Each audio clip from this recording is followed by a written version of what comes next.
बिस्मिल्लाहिर्रहमानिर्रहीम। अस्सलाम वालेकुम नाजरीन, आज की इस वीडियो में हम बात करने जा रहे हैं। शहबाज शरीफ ने दावा किया है कि इमरान खान ने अपने एक दोस्त के जरिए पैगाम पहुंचाया जिसमें उन्होंने कहा कि मिलकर आर्मी चीफ लगाते हैं। इस बात में कितनी सच्चाई है, आज की इस वीडियो में हम इसके मुतालिक बात करेंगे। तो नाजरीन, अगर आप हमारे इस चैनल पर न्यू है तो इस चैनल को कर लीजिए सब्सक्राइब, क्योंकि इस चैनल को सब्सक्राइब करने से आपको फैक्ट्स वाली, रियलिटी वाली और हिस्टोरिकल वीडियोस रेगुलर मिलती रहेंगी। इमरान खान ने मुश्तरका दोस्त के जरिए राब्ता किया, मिलकर आर्मी चीफ लगाने की पेशकश की। शहबाज शरीफ का इंकशाफ। इमरान खान ने कहा कि 3 नाम मैं भिजवाता हूं और 3 नाम आप दें, मिलकर आर्मी चीफ लगाते हैं। मैंने शुक्रिया कहकर इनकार कर दिया। वजीर आजम शहबाज शरीफ। वजीर आजम शहबाज शरीफ ने इंकशाफ किया कि इमरान खान ने 1 माह पहले मुश्तरका कारोबारी दोस्त के जरिए राब्ता किया। वजीर आजम ने लाहौर में वी लागर से मुलाकात की और अपनी गुफ्तगू में बताया कि इमरान खान ने मुज़ाकरात की पेशकश की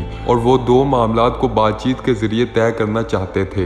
एस्टेब्लिशमेंट की जरूरत ना पहले थी ना अब। इमरान खान। उनका कहना था कि पहला मामला आर्मी चीफ की तकरीरी का और दूसरा इंतखाबात का था, लेकिन मैंने इनकार किया। ताहम मिसाक जमहूरियत और मिसाक माशियत पर बात करने की पेशकश की। वजीर आजम का कहना था कि इमरान खान ने कहा कि 3 नाम मैं भिजवाता हूँ और 3 नाम आप दे, मिलकर आर्मी चीफ लगा लेते हैं। मैंने इस पर शुक्रिया कहकर इनकार कर दिया और पैगाम भिजवाया कि ये एक आईनी फरीजा है जो वजीर आजम ने अदा करना होता है। उन्होंने मजीद कहा कि DGISI lieutenant general Nadeem Anjum ने मुझसे इजाजत लेकर प्रेस कॉन्फ्रेंस की। नाजरीन, ये पैगाम इमरान खान ने शहबाज शरीफ को भिजवाया है या नहीं, इस बात की सच्चाई सिर्फ और सिर्फ इमरान खान या शहबाज शरीफ जानते हैं। तो नाजरीन, हमारी वीडियो का मौजू बस यहीं तक का था। उम्मीद के साथ आपको हमारी आज की वीडियो पसंद आई होगी। वीडियो पसंद आई है तो वीडियो को लाइक करें, चैनल पर न्यू है चैनल को सब्सक्राइब करें। मिलते हैं एक और अच्छी वीडियो के साथ, तब तक के लिए इजाजत चाहूंगा। ओके बाय, खुदा हाफिज।